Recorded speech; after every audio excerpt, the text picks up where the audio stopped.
오늘 같은 성경 본문은 설교 안 했으면 딱 좋겠어요. 그리고 우리 성경 읽을 때 오늘 같은 본문은 그냥 넘어가면 딱 좋겠다 하는 생각이 듭니다.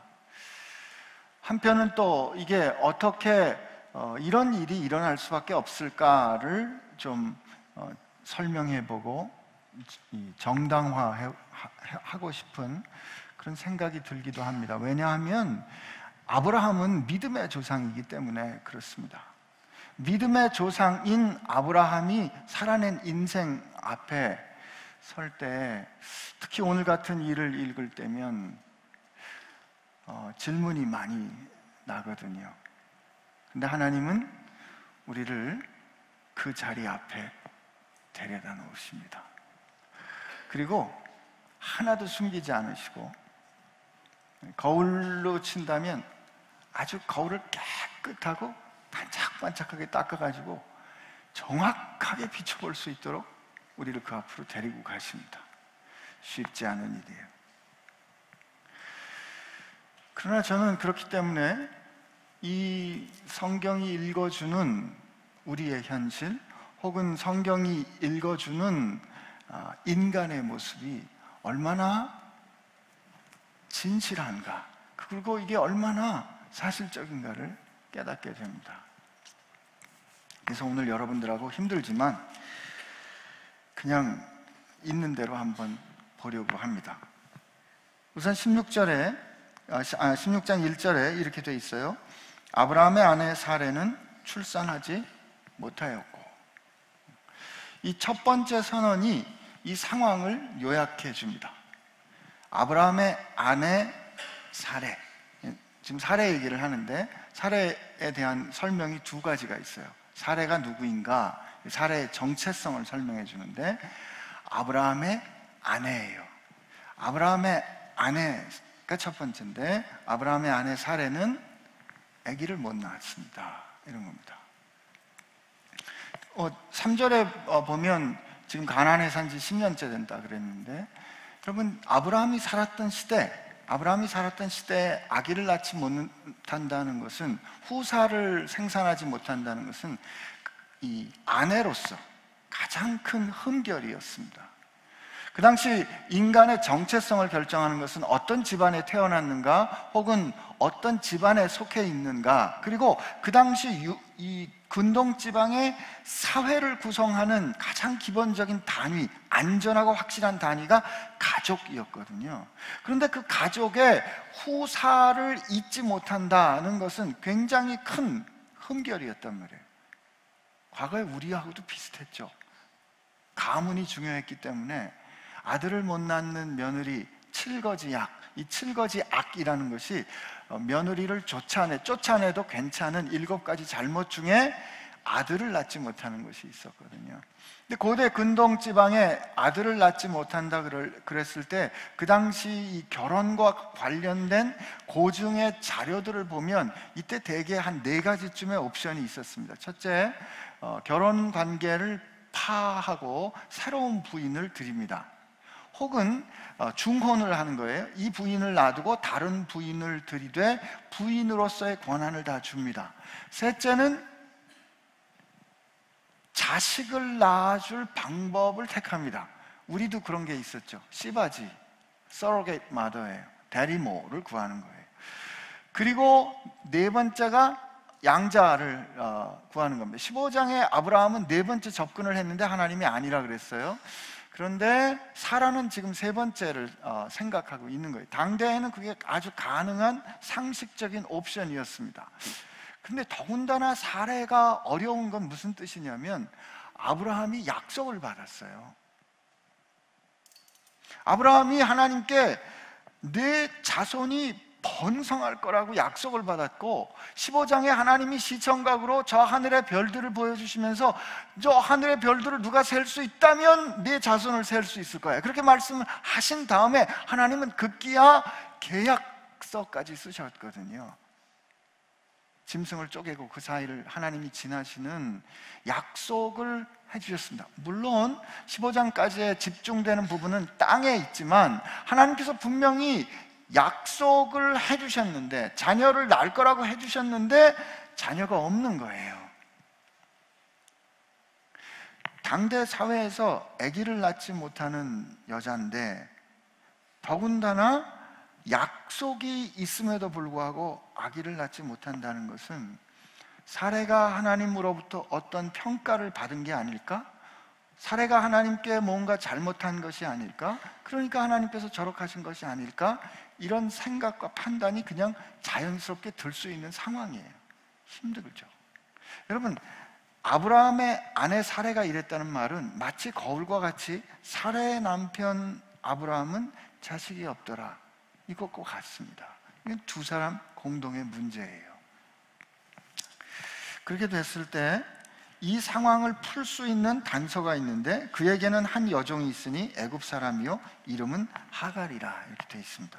아마 이 애굽 사람이라는 뜻은 12장에 그가 이 가나안에서 가뭄을 피해서 애굽으로 내려갔다가 거기서 아마 받지 않았을까, 이렇게들 해석을 하는데, 이 여종은 일반적인 노예나 집에 속한 종이라기보다는 아브라함이 엘리에셀을 자기를 이을 상속자로 여겼던 것처럼 굉장히 특별하게 여기는 관계와 같이, 하갈은 사라 개인에게 속했던 소유와 같은 관계라고 생각을 한 거예요.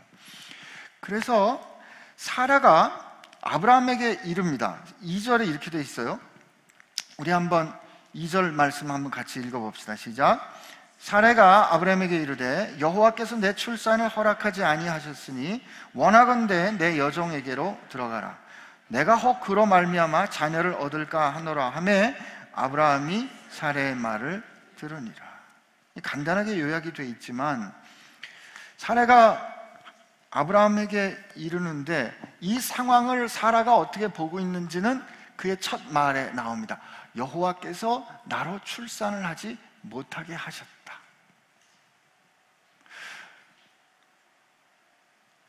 이거는 지금 사라가 이 상황을 보고 평가하는 거예요. 내가 아무리 생각해도 이게 내가 아기를 못 낳는 이유는 하나님이 내게 아기를 못 낳게 하시는 것 같다. 절반은 맞습니다. 생명을 허락하는 것은 하나님께서 허락하시는 거기 때문에 그것은 하나님의 어떤 섭리와 역사 가운데 일어나고 있는 일 맞아요. 그러나 내가 이렇게 지금 이때까지 아기를 낳지 못한 것이 하나님께서 나로 하여금 아기를 갖지 못하게 한 것이라고 사라가 하나님께 여쭤봤나요? 안 여쭤봤죠. 안 여쭤봤어요. 사라는 지금 하나님께 이 상황에 대해서 여쭤보지 않았고, 자기가 생각할 때, 정황으로 볼 때 이건 물어볼 필요가 없는 거예요. 지금 아브라함하고 결혼을 했는데 하나님이 약속을 해주셨는데 아기가 없다. 이건 뭐 하나님이 못 낳게 하는 거지. 그걸 뭐 물어봐야 하나? 그랬을 때 여러분 생각해 보세요. 아기를 못 낳는 여자, 그리고 더군다나 하나님의 약속이 있는데 아기를 못 낳는다고 그랬을 때 사레가 가졌을 그 부담을 한번 생각해 보라고요. 근데 이 개역 성경에 나오는 그 다음에 원하건대라는 표현은 사실 원문을 의역한 건데, 원하건대 내 여종에게 들어가라. 내가 혹 그로 말미암아 자녀를 얻을까 하노라. 이 말은 내 소유인 하갈을 당신에게 줄 테이니, 당신이 내 소유인 하갈을 통해서 아기를 낳으면 내 소유를 통해서 자녀를 낳았기 때문에 그 자녀는 내 것이다 라고 말할 수 있다라는 계산이에요. 이게 우리 지금 생각엔 이상하지만 당대에는 이게 가능했던 평가입니다. 근데 여기 이 원하건대가 저는 기가 막혀요. 저는 원하건대가 여러분 어떻게 생각하세요? 사라가 원했을까요? 원했을까요? 원하지 않았던 원하건대예요. 아기 낳았으면 이런 일이 있었겠어요? 약속한 대로 하나님께서 아기 주셨으면 이런 말 했겠냐고요. 사례가 지금 여러분 생각해 보세요. 자기 남편에게 다른 여자를 드리겠다는 거예요. 그 얘기를 자기가 해야 하는 거가 당대의 부인으로서, 특히 아기를 낳지 못하는 부인으로서 당연히 해야 되는 교양과 책무였단 말이에요. 근데 그거를 남편에게 그렇게 얘기하는 거예요. 원하건대. 근데 남편이 말이죠, 남편이 여보, 하나님이 당신을 통해서 아기를 주실 거라 그랬어. 당신 힘들어도 좀 참아. 당신이 잘못해서 아기 못 낳는 거 아니다. 하나님께서 뭔가 뜻이 있으실 거야. 나 하나님께 아직 아무 말씀도 못 들었어. 좀 참아. 이랬으면 얼마나 좋겠어요. 사례가 원해서 그랬던 건 아니에요. 그러나 그 당시의 상황으로 볼 때 이렇게밖에 말할 수 없었던 그 일, 마음하고는 어쩌면 좀 다른 말을 하는 거죠. 그렇게라도 말을 해야 되니까, 그렇게라도 뭔가 대책을 세워야 할 것 같으니까. 그러나 마음 한편으로는 남편이 아니요, 아니야, 아니면 자기를 향해서 버럭 화라도 그게 무슨 말이야, 될 말이야 라고 해줬으면 하는 바람이 있지 않았을까요? 자매님들 안 그러세요? 그랬는데 이 바보 같은 아브라함이 사라의 말을 듣습니다. 그래, 내 당신 말 들으니 내 당신 말대로 하리다. 여러분, 그때 사라가 덜컥했을 거예요. 당신 말대로 하리다. 자기가 말했어요.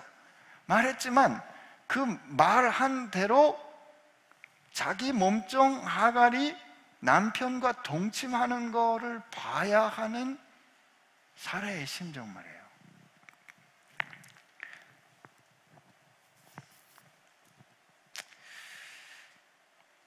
참 이게 쉽지 않은 이야기입니다. 근데 3절은 이 상황을 요약해주는 설명이에요. 이 이야기를 들려주는 그 내레이터, 화자가 이 이야기를 다시 한번 요약해주는데 3절, 4절을 보니까 이렇게 돼 있어요. 아브라함의 아내 사레가 그 여종 애굽 사람 하갈을 데려다가 그 남편 아브라함에게 첩으로 준 때는 아브라함이 가나안 땅에 거주한 지 10년 후였더라. 아브라함이 하갈과 동침하였더니 하갈이 임신하매, 이렇게 돼 있어요. 여기서 이 3절의 요약을 보면 아브라함의 아내 사레가 그 여종 애굽 사람 하갈을 데려다가, 이게 툭 가져다가 자기 남편 아브라함에게 첩으로 주었다 그랬어요. 여러분, 이게 직접적으로 명백하게 말하지는 않지만 이것을 가져다가 자기 남편에게 주었다. 선과 악을 구별하게 하는 나무의 열매를 바라본 즉 보암직도 먹음직도 하여 그것을 가져다가 그 남편 아담에게 주었다. 이 지금 16장 3절의 구조는 창세기 3장에 하와가 아담에게 했던 것과 같은 그런 구조로 설명이 되어 있어요. 이 말은 직접적이진 않지만 이때 사라와 아브라함의 결정이 아담과 하와의 결정과 같다고 이 성경은 평가하고 있는 겁니다.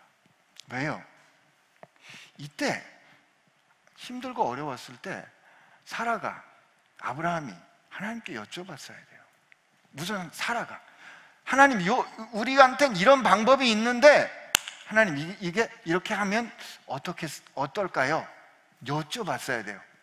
그 얘기를 들었을 때 아브라함이 여보 알았어, 그러면 내가 일단 하나님께 한번 여쭤볼게. 이게 옳고 그름을 하나님께 여쭤보는 거예요. 여러분, 옳고 그름을 여쭤보지 않고 결정한다. 선과 악을 스스로 구별한다는 거잖아요. 근데 그 결과 기대했던 대로 임신합니다. 여러분, 기대했던 대로 하갈이 임신했어요. 이거 무슨 뜻이에요? 여긴 어린아이가 없으니까 하갈과 아브라함이 동침해서 임신했다면 이 아브라함과 사라 사이의 불임의 원인이 어디에 있다? 이거 모르겠어요? 여러분, 여성들이 아기를 낳기 때문에 남성하고 여성 이 불임 부부에서 불임의 원인이 여자한테 있는 거로 많이 생각하시는데 아닙니다. 불임의 원인이 1대1이에요. 남자가 반, 여자가 반이에요. 근데 남자는 표시가 안 나. 그래가지고 지금은 그런 일이 좀 덜 했는데요. 옛날에 아기 못 낳는 거에 대한 부담이 많던 시절에, 제가 학생 때는요, 그 당시에도 인공수정을 했는데 다른 그러니까 뭐라 그러죠? 이 정자를 공여를 받아가지고 여성이 임신한 다음에 내가 임신할 수 있는 여자를 시댁에 보이고 유산했어요. 그런 여자들이 있었어요. 이거는 아기를 낳고 싶은 결정이라기보다는 내가 여성으로서 불임의 원인이 내게 있지 않다는 걸 보이기 위한 거예요. 근데 여러분 지금 이 상황을 보세요. 사라가 그렇게 얘기를 했는데 아브라함이 덜컥 하갈과 동침했는데 아기가 생겼단 말이에요. 그러면 또 어떻게 된다? 불임의 원인이 누구한테 온다? 사라에게 오는 거죠.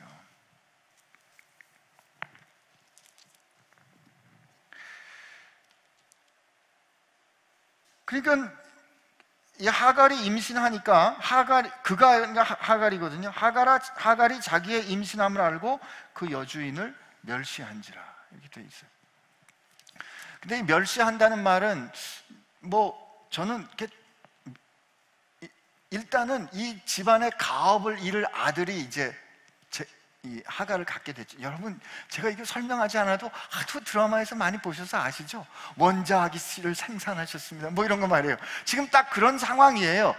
이거 그냥 지나가는 말에 이상하다. 나는 아기를 가졌는데 왜 사라는 못 가졌을까? 그냥 이런 별거 아닌 말 같은 거, 별거 아닌 말에도 상처받은 사람에게는 그게 가슴에 못 박는 말이 되는 거죠. 사라가 원했던 결과예요. 사라가 원했던 계획이에요. 그런데 계획대로 됐는데 가슴이 아픈 거예요. 그래서 이렇게 얘기를 합니다. 사라가 아브라함에게 이르되 내가 받는 모욕은 당신이 받아야 옳도다. 내가 나의 여종을 당신의 품에 두었거늘 그가 자기의 임신함을 알고 나를 멸시하니 당신과 나 사이에 여호와께서 판단하시기를 원하노라. 아브라함이 사라에게 이르되 당신의 여종은 당신의 수중에 있으니 당신 눈에 좋을 대로 그에게 해라 하매 사라가 하갈을 학대하였더니 하갈이 사라 앞에서 도망하더라. 여러분, 참 제가 오늘 이 말씀 그냥 넘어갔으면 하는 마음이 들었다 그랬던 이유는 아브라함과 사라는 믿음의 조상의 부부인데요, 이 부부가 서로 대화하는 걸 좀 보세요. 이 화자는 이 이야기를 들려주는 화자, 모세가 이 이야기를 들려줄 때는 그 여종의 이름 하갈을 계속 불러주잖아요. 그런데 여러분, 아브라함하고 이 사라가 대화할 때는 하갈의 이름을 한 번도 부르지 않습니다. 여종, 그 종이에요, 종. 여러분 생각해 보세요. 지금 사라는 하갈이라는 여종을 기계 비슷하게 생각한 거죠. 이 여종을 통해서 내가 자식을 낳으면 그 자식을 내 자식으로 하리라. 그래서 아브라함이 그렇게 했는데 그 하갈이 아기를 가졌어요. 자기 자식을 가졌잖아요. 그런데 문제가 되니까 아브라함이 뭐라고 말해요? 당신 여종이니 당신 좋을 대로 해라, 이렇게 얘기를 했거든요. 당신 좋을 대로 하라 한 것을 성경이 뭐라고 얘기를 해요? 사라가 하갈을 학대했다 그래요. 지금 사라가 화가 나서 이 아브라함에 가서 막 폭발을 했는데 하나님이 심판해 주셨으면 좋겠다라고 그러는데 이중잣대입니다. 자기가 하갈에게 대한 자기의 태도는 생각지 못하는 거죠. 여러분, 이게 우리의 모습이 아닐까? 이게 인간의 모습입니다. 결국 어떻게 끝났어요? 자식을 이으려고 계획을 세워서 자식이 생겼는데 그 자식 가진 여자는 도망가고 자기의 아주 친한 종이었던 하갈은 자기를 멸시하고 자기는 하갈을 학대하고 사라는 아브라함을 비난하고 아브라함은 어쩔 줄을 모르는 이런 상황이 된 거예요. 하나님께 물어보지 않은 채 좋은 일을 선택한 결과가 이렇다 이겁니다. 노력했어요. 하나님 자식을 이어가려고 노력했어요. 당대에 가능한 상식에 따라서 노력했는데 이렇게 되더라. 이게 성경이 말해줍니다. 이게 어느 집안에서 일어났다고요? 믿음의 조상 아브라함의 집안에서 일어났다. 첫 번째입니다. 그리고 저는 참 놀란 게요, 사라가 한 번도 얘기할 때 자기 종, 물론 평소에 불렀을지 모르지만 성경에서 증언할 때 하갈의 이름을 안 부르거든요. 근데 21장에 보면, 여기서 이제 이 16장에 나왔다가 하갈과 이스마엘이 사라지는데 21장에 다시 나타나거든요. 그때 21장에 사레가 그 이삭이 젖될 때 큰 잔치를 벌이는데 이스마엘이 이삭을 놀리는 걸 보고 아브라함에게 가서 막 컴플레인을 하는데, 그때 막 아브라함에게 또 화를 내는데, 그때도 하갈의 이름도 이스마엘의 이름도 안 부릅니다. 야, 지독해요.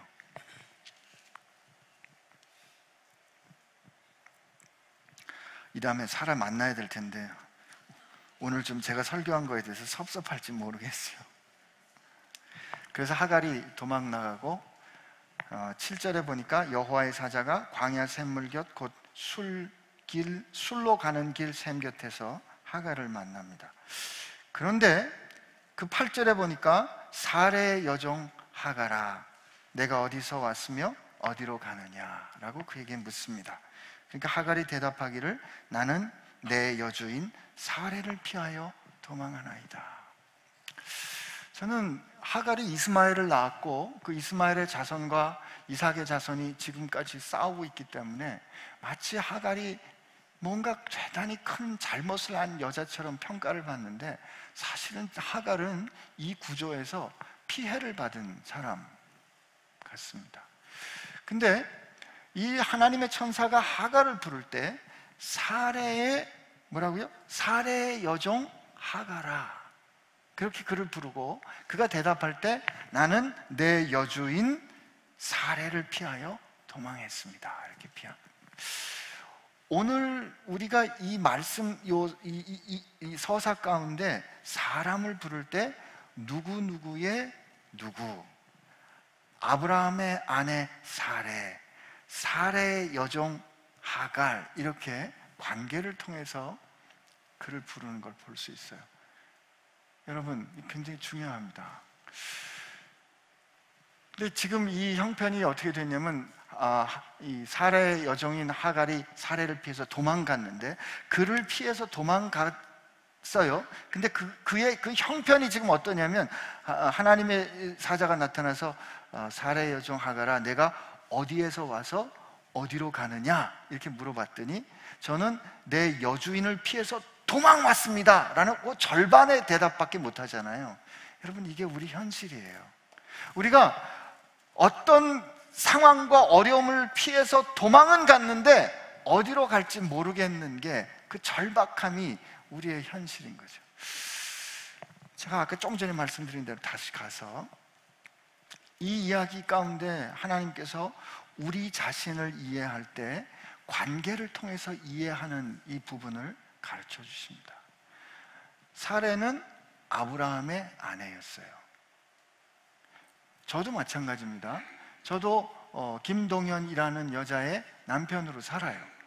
그리고 제게는 두 아들과 딸이 있어요. 전 그들의 아버지로 삽니다. 전 누군가의 자식이에요. 또 누군가의 사위예요. 이런 관계 가운데 우리가 살아가요. 그런데 이런 관계 가운데 복잡하고 어렵고 힘든 일들이 늘 생겨요. 그래서 우리 인생이 어렵잖아요. 그러나 여러분, 이 관계 가운데 우리 자신을 이해하는 이것이 왜 중요한가 하면은 이 모든 관계, 이 모든 복잡하게 얽혀있는 이 모든 관계의 가장 기본에, 이거 아니면 이 모든 관계를 넘어서는 가장 중요한 관계가 여러분과 제게 있기 때문에 그래요. 이제 웃을 시간이에요. 복잡하고 힘들고 여러분, 자식이 참 자기 마음대로 안 되잖아요. 내 자식은 왜 저럴까? 그러나 나는 그 자식의 아버지예요. 이런 관계를 생각할 때마다 복잡고 힘들고 어렵지만 그러나 나로 하여금 다시 한번 일어설 수 있게 하고, 나로 하여금 다시 한번 위로받을 수 있게 하고, 나로 하여금 다시 한번 믿음과 소망을 가지게 하는 관계가 있다고요. 그게 우리를 형성하고 있어요. 그게 뭐죠? 우리는 하나님의 자녀이다. 우리는 하나님의 자녀이다. 그래서 사도 바울이 이 편지를 쓸 때마다, 항상 자기를 쓸 때마다, 자기가 누구인가를 쓸 때마다 사도 바울은 하나님의 뜻에 따라 예수 그리스도의 종된, 혹은 예수 그리스도의 사도된, 하나님의 복음을 위하여 부르심을 받은 나 바울은, 예수 그리스도를 위하여 갇힌 나 바울은, 이렇게 말한 거예요. 왜요? 그가 그렇게 자기를 이해하고 자기를 고백하고 자기를 확인할 때, 그 관계에 의해서 자기를 확인할 때마다 그는 뭘 확인해요? 뭘 기억해요? 내가 하나님을 잘못 알아서, 나는 하나님을 사랑한다고 생각했고, 나는 하나님을 섬긴다고 생각했고, 그러나 내 뜻대로, 내가 좋은 방법대로 생각해서 그분을 따르는 교회를 진멸하려고 살기가 등등해서 다메섹으로 달려가던 그 길에서 그는 예수님을 만났거든요. 그 예수님을 만났을 때 그가 들었어요. 어떻게 해요? 예수님 처음 만났을 때 그가 들었던 얘기는 뭐예요? 사울아, 사울아, 너 왜 나를 핍박하느냐 했잖아요. 그가 예수님과 만난 첫 번째는 너 왜 나를 핍박하느냐예요. 그래서 사도 바울이 저 하늘로부터 온 존재가 누구인지를, 하나님과 같은 존재인지는 알겠는데, 그래서 묻습니다. 주여, 누구십니까? 나는 네가 핍박하는 예수다. 이게 첫 번째 사도 바울이 주님과 만났던, 그리고 그의 인생에 대한 평가였어요.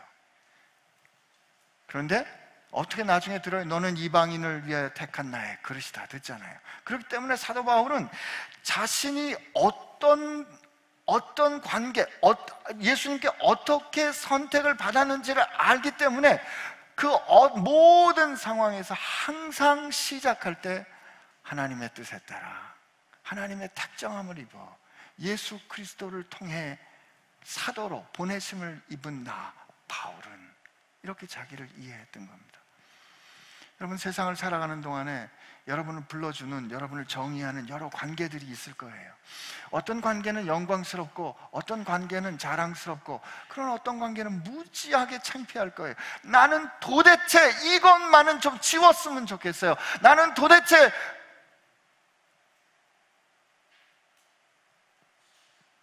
여기서는 내가 없었으면 좋겠는데.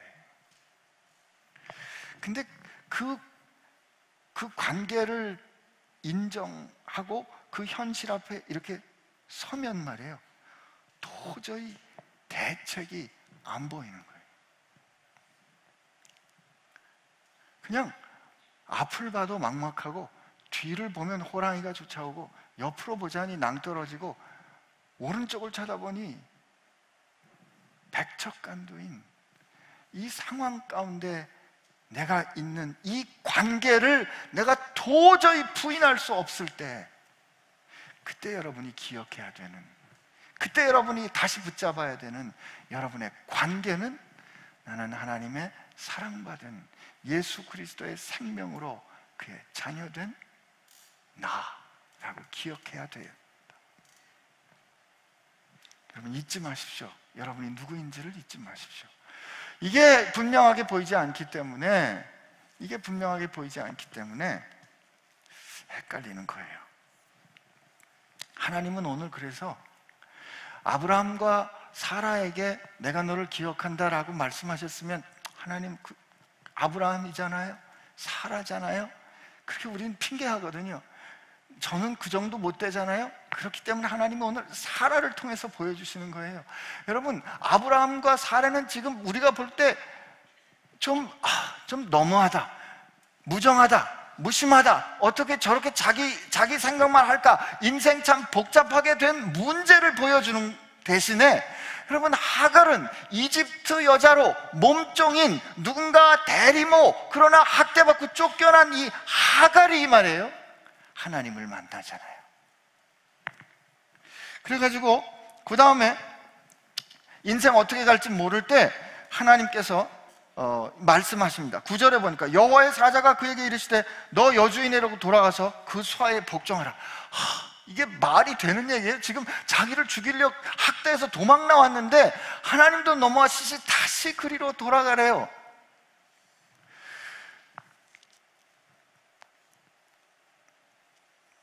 그냥 여기서 돌아가라 이러고만 말씀하셨으면 하갈이 못 갔을 겁니다. 근데 또 말씀하십니다. 그게 뭐예요?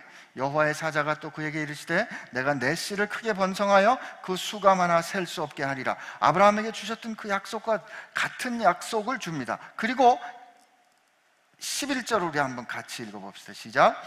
여호와의 사자가 또 그에게 이르시되 내가 임신하였은즉 아들을 낳으리니 그 이름을 이스마엘이라 하라. 이는 여호와께서 내 고통을 들으셨음이니라. 아멘. 이게 정말 이 복잡하고 이 진흙탕 같은 곳에서 이 맑은 샘과 같은 장면이에요. 이 여자한테 여호와의 사자가 뭐라고 말씀하시냐면 너 임신했잖아. 예? 지금 하갈이 자기를 학대하는 건 아기를 낳지 않았으면 원하는 것 같은 건데 너 임신했기 때문에 아들을 낳을 거야. 그 이름을 이스마엘이라고 불러. 성경에서 이름을 준다는 것은 존재를 인정한다는 거예요. 앞에 약속은 너 자손이 많고 그 약속이 셀 수 없을 거야.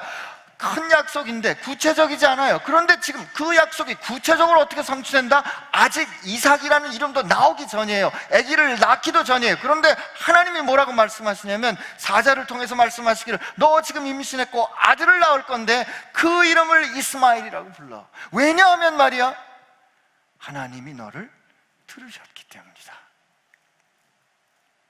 이스마엘이 하나님이 들으시다는 뜻이에요.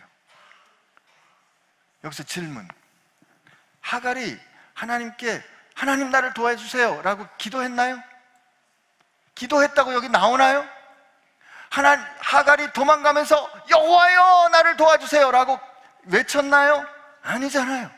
그런데 아마 하갈은 그 하나님은 아브라함의 하나님, 이삭의 하나님, 아브라함의 하나님, 사라의 하나님인지 자기의 하나님이라고 생각 못했을 거예요.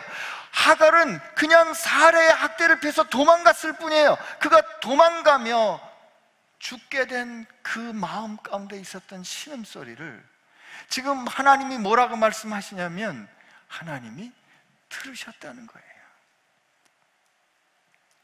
우리는 하나님께서 들으실 때 내가 그분께 나아가 그분이 나를 볼 수 있도록 뭔가 그분 마음에 들도록 행동하고 준비하고 그분이 잘 듣고 좋아하시는 목소리로 얘기해야 그분이 들으실 줄 착각하는데 아니었어요. 창피해서 하나님 앞에 얘기도 못하고 이거는 하나님께 말할 일이라고 생각지도 못했던, 아니 그런 생각조차 못하고 신음하는 하갈의 신음소리를 하나님이 들으셨다. 하나님이 들으셨다는 그 사실을 그가 잊지 않도록 아들을 부를 때마다, 이스마엘이라고 부를 때마다 하나님이 들으셨다야, 하나님이 들으셨다야 라고 그 아들에게 이름을 줄 정도로 하나님은 그에게 그 현실을 확인해 주시잖아요. 맞아요, 여러분.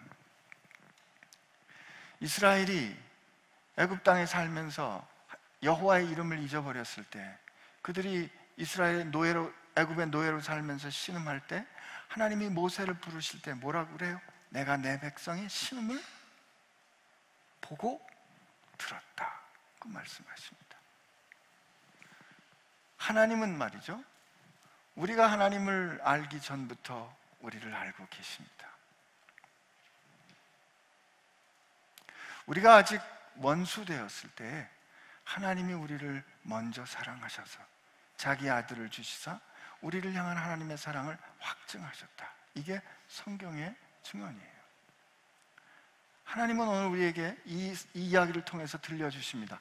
아브라함과 사레의 음을 들었다, 그럴 수 있죠. 그런데 하나님은 그들에게 들었다는 얘기, 아브라함과 사레 장면에서는 하나님이 안 나타나세요. 하나님은 혼내시는 것 같아요. 그러나 하갈에 들을 것 같지 않은, 전혀 들을 것 같지 않은 그 하갈에게 나타나셔서 하나님이 나는 너를 들었다 말씀해 주십니다. 우리 가운데 하나님 나를 듣는 것 같지 않으셔요? 라고 생각하시는 분 혹시 있다면 오늘 이 말씀에서 위로를 받게 되시기를 바랍니다. 그리고 오늘 그러고 나니까 하갈이 말이죠, 뭐라고 얘기를 하냐면, 하갈이 이스마엘에 대한 이야기를 이제 마저 12절에 하고, 그랬더니 하갈이 자기에게 이르신 여호와의 이름을 나를 살피시는 하나님, 이게 엘로이예요. 엘로이, 나를 살피시는 하나님이라고 하였으니 이는 내가 어떻게 여기서 나를 살피시는 하나님을 배웠는고 함이라. 여러분, 고대 근동의 문서 전체를 통해서, 그리고 성경 전체를 통해서 여자가 하나님께 이름을 붙여드린 게 딱 이거 처음이에요.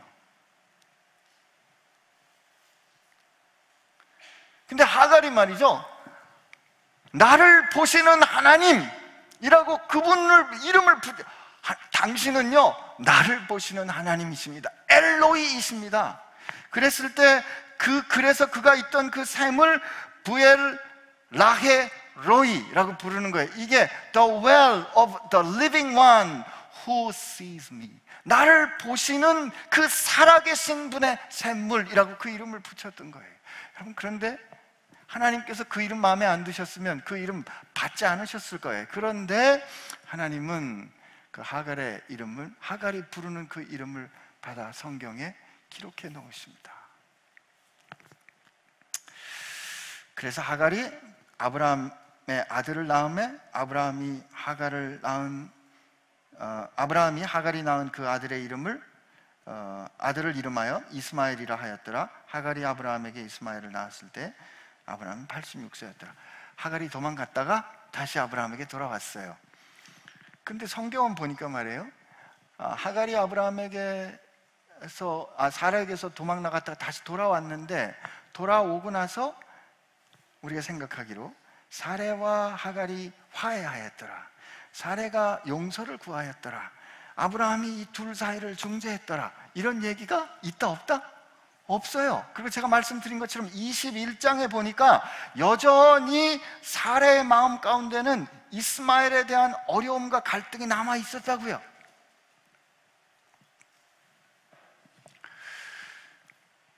오늘 예배에 참여해서 말씀을 듣고 예배하는 가운데 우리가 은혜를 받았어요.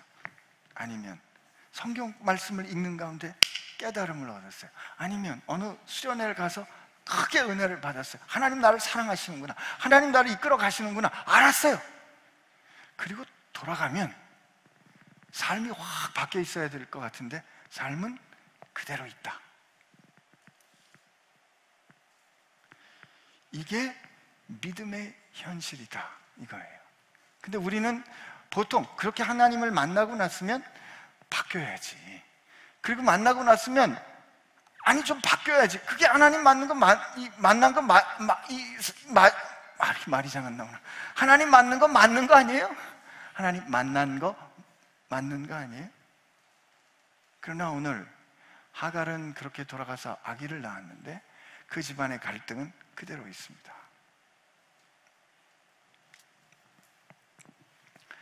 여러분, 우리가 도망가고 싶은 과거로부터 도망간다고 해서 과거가 해결되는 거 아닙니다.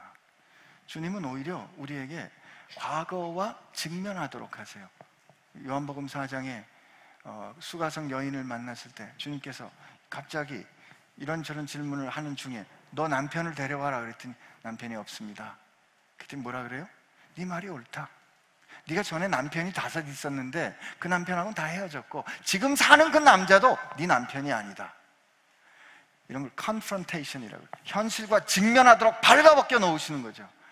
근데 주님이 우리를 그렇게 데려가시는 이유는 여러분, 우리가 이 상황 가운데 들어갔을 때 우리 능력으로는 이게 하도 얽히고 설켜 있어서 복잡해가지고 도저히 해결할 수가 없기 때문에 그냥 그 사이에 들어가면 그냥 우리가 할 수 있는 일이란 시달리고 깨지고 어렵고 힘들고 울고 눈물 나고 답답하고 한숨 쉬고 하는 것밖에 없어요. 그러나 하나님은 하나님은 말이에요, 그 가운데 아브라함을 들어넣으시고 그 가운데 사례를 집어넣으시고 그 가운데 하갈이 이스마엘과 함께 지지고 볶고 하는 가운데 그들이 깨질 때, 현실 앞에서 무너질 때, 무너진 그들을 모아 하나님의 형상대로 아름답게 빚어가시는 거예요.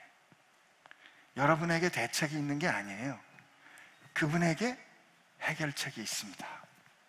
여러분, 오늘 이 사건은 우리에게 무엇을 가르쳐 주는가 하면은 한 세 가지쯤 가르쳐 주는 걸 정리하고 오늘 말씀 마무리하려고 하는데요. 첫 번째, 이런 어려운 상황이 있을 때 여러분, 우리가 해야 될 일은 척 보면 알지 그걸 뭘 물어봐, 이게 틀린 겁니다. 처음에 우리 사라의 상황을 쭉 풀어봤을 때 이건 사라가 당연히 그렇게 생각할 수 있는 상황이에요. 물어볼 필요도 없는 상황이에요. 그러나 그때도 사라는 하나님께 여쭈어 봤어야 돼요. 여러분, 힘들고 어려운 일이 있을 때 꼭 하나님께 아뢰시기를 바랍니다. 아니, 아멘 하셔야 돼요. 제가 의사로 사는데 제가 전공의 때 말이죠, 어려운 일이 있으면 새벽에도 교수님한테 전화를 해야 돼요. 그거 제일 힘들어요. 교수님들이 되게 밤에 전화를 받으면 짜증을 내신다고요. 근데 그 짜증 내는 게 두려워서 전화 안 하잖아요. 그 다음날 아침에 혹시 환자가 잘못되면 저는 죽습니다. 환자가 잘못됐기 때문에도 죽지만 더 중요한 이유는 전화 안 했다는 것 때문에 그래요. 근데 제가 그분께 전화를 하면 전화를 했기 때문에, 전화한 그 이유 때문에 그 책임은 그분의 책임이 되는 거예요. 여러분, 지금 여러분의 상황이 어떻게 해야 될지 잘 모르겠을 때, 잘 모르겠을 때는 하나님께 나가서 물어보는 거 쉽죠. 잘 우리가 실수하기 딱 좋은 게 뭐냐면, 이건 물어보지 않아도 딱 보면, 착 보면 알아. 그래가지고 결정하기 전에 하나님, 이거 제가 착 보면 이거 같은데 이거 맞습니까? 하고 하나님께 여쭤봐야 해요. 그 여쭤보지 않는 거, 이게 여러분이 선악과 따먹는 겁니다. 하나님은 이 아브라함과 사라의 실패를 통해서 오늘 우리에게 물어봐야 됩니다. 21장에 사라가 그렇게 화를 막 낼 때, 아브라함이 심히 고민할 때 아브라함이 즉각 행동 안 합니다. 그때는 하나님께 여쭤봐요. 하나님의 음성 듣고 내가 알아서 그 문제는 해결할 테니까 걔네 그냥 내보내, 이렇게 말씀 듣고 내보내요.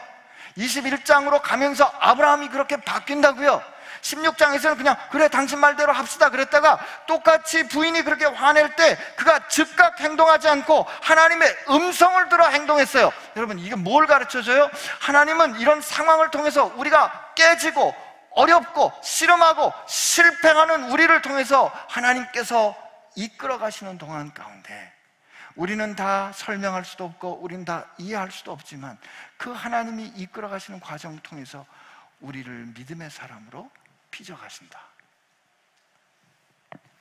22장에 결국 어떻게 그가 믿음의 사람이 되는가를 마지막 승리로 우리에게 보여줄 겁니다. 그러니까 여러분, 1. 내가 먼저 결정하지 말자. 하나님께 여쭤보자.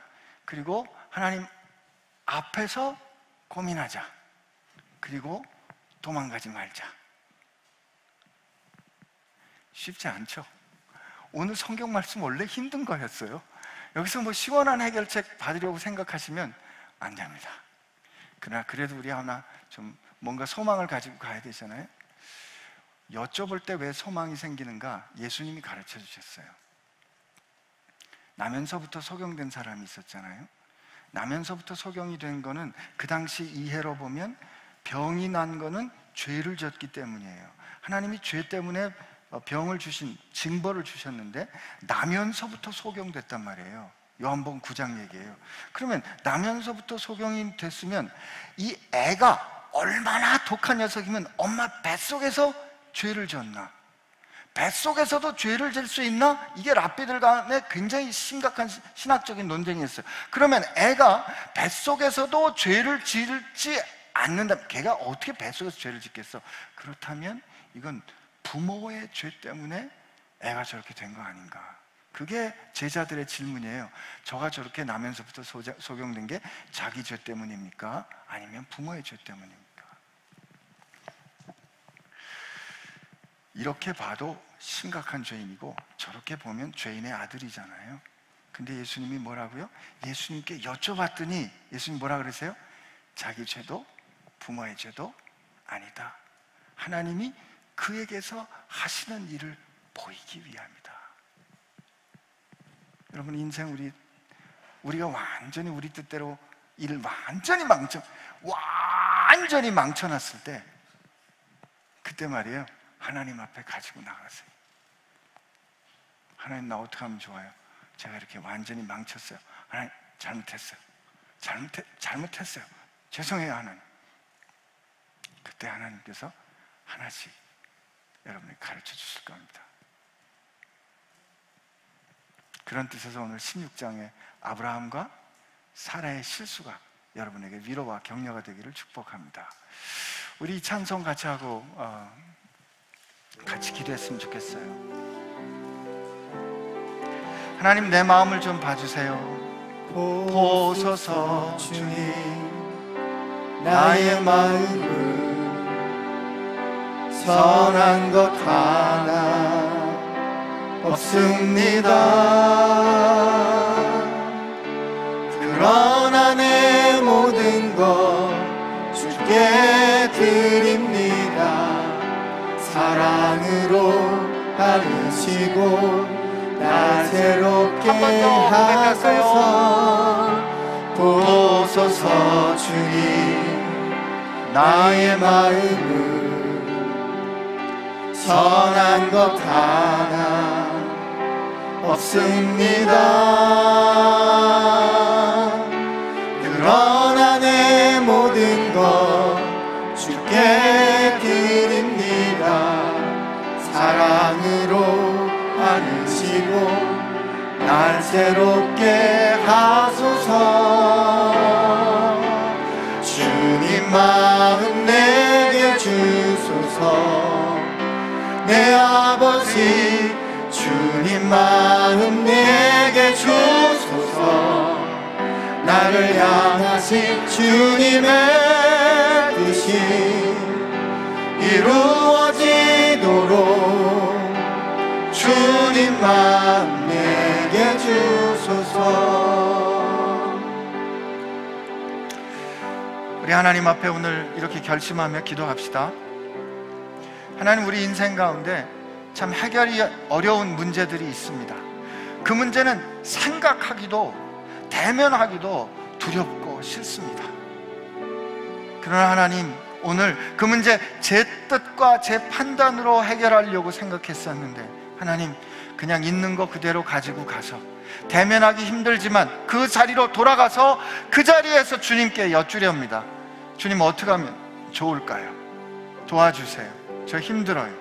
그리고 주님, 그렇게 주님께 말씀드렸음에도 불구하고 속 시원하게 해결이 되지 않는 그 순간에, 바로 그때 내가 다 이해할 수 없어도, 내가 다 깨달을 수 없어도, 내가 다 헤아려 할 수 없어도 하나님께서는 계획을 가지고 계시고 하나님은 이 상황을 해결하실 수 있고, 그리고 내 이 어려움과 내 시름을 통하여 나를 하나님을 믿고 사는 믿음의 사람으로 이끌어가 주실 줄로 믿습니다. 하나님, 그렇게 살아갈 수 있는 믿음의 사람, 당신의 자녀 되게 해주세요. 오늘 이 시간 이렇게 한번 같이 기도합시다. 하나님 아버지, 감사합니다.